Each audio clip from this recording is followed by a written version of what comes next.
July 4th, 1776 is one of the most important days in human history. The signing of the American Declaration of Independence, one of the most precious documents since the beginning of time, ushered in a new era in the history of man. Never before had a nation been created where mankind could worship, believe, and act as he so desired, as long as he didn't infringe upon the rights of others. As Americans, we sometimes forget how important this is and how much people from across the globe look up to us because of what we have done to preserve freedom over the centuries. I never thought much about it until three separate instances, almost 20 years apart, solidified this in my mind. The first incident came about several years ago while traveling in the outback of Australia. We had been in the bush for over 3 weeks, and after that amount of time, with little contact to the outside world, we had forgotten what day it was. Time really didn't matter. One day just became the next.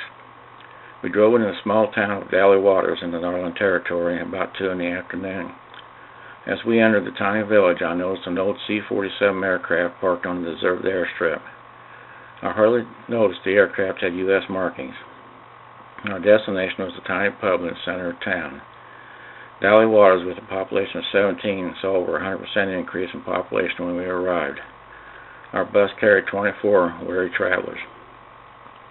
Entering the pub, it was apparent there was a party going on. This was interesting. I knew it wasn't the weekend yet. We were to be in Darwin on Saturday, and since we weren't in Darwin, it couldn't be the weekend. Asking someone why they were partying, they said they were celebrating the 4th of July. We asked why they were celebrating an American holiday. A loyal World War II vet promptly replied, "We just appreciate what the Yanks did for us during World War II. We were attacked by the Japanese, and if it wasn't for the Americans, Australia would have fallen." I never realized that. I'll continue on part 2. The second event came about while we were cruising on an Italian cruise ship in November of 2014. The ship had over 3,700 passengers on board, and probably less than 20% were Americans. It was unusual to even hear English spoken. The night before our 2014 election, the theater theme was simply Italian. All the beautiful Italian songs were sung. Near the end of the program, the vocalist began singing our national anthem. People began to stand and sing, placing their hands over their hearts. I looked around. Everyone in the audience was standing.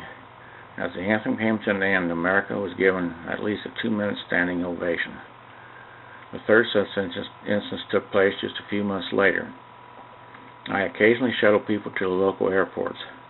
During one such ride, I received a call asking if I would pick up someone at the Tampa airport, and I forgot to make a reservation. The car I was driving didn't have any airport stickers, so it would be risky. The airport police frown upon this sort of activity. Deciding I didn't want this family stranded at the airport late on a Saturday evening, I decided to take a chance and pick them up. I would just be incognito, stop at the curb, pick them up, and be on my way before anyone saw me. The plan was working perfectly. They were in the car, luggage in the trunk, and we were on our way. The only problem, the trunk wouldn't stay latched. My cover is blowing, and the curb is jammed with people, and each closing. More and more people are noticing the commotion. A rather tall gentleman stepped forward and offered to duct tape my trunk shut. He wants to tape the trunk of a Lincoln Town car shut with duct tape. Thinking it wouldn't work, said I'd sure try it. As he began taping, my passenger asked him where he was from, as he had an accent.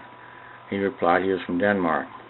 Now wait, who flies from Denmark to Tampa with duct tape in their pocket? Is that legal? What does the TSA say about that? The tape worked, and as we started to pull away, my passenger asked him what he owed him for helping him. His response, nothing. It's the least I can do after the United States bailed us out of 2 world wars. Never saw that one coming.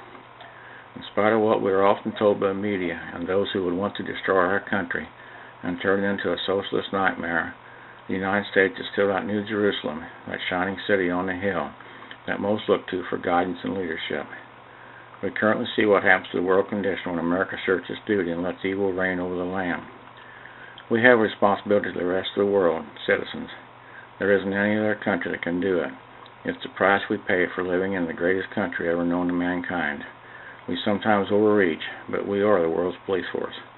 The rewards are great, and the consequences are disastrous if we fail in our mission.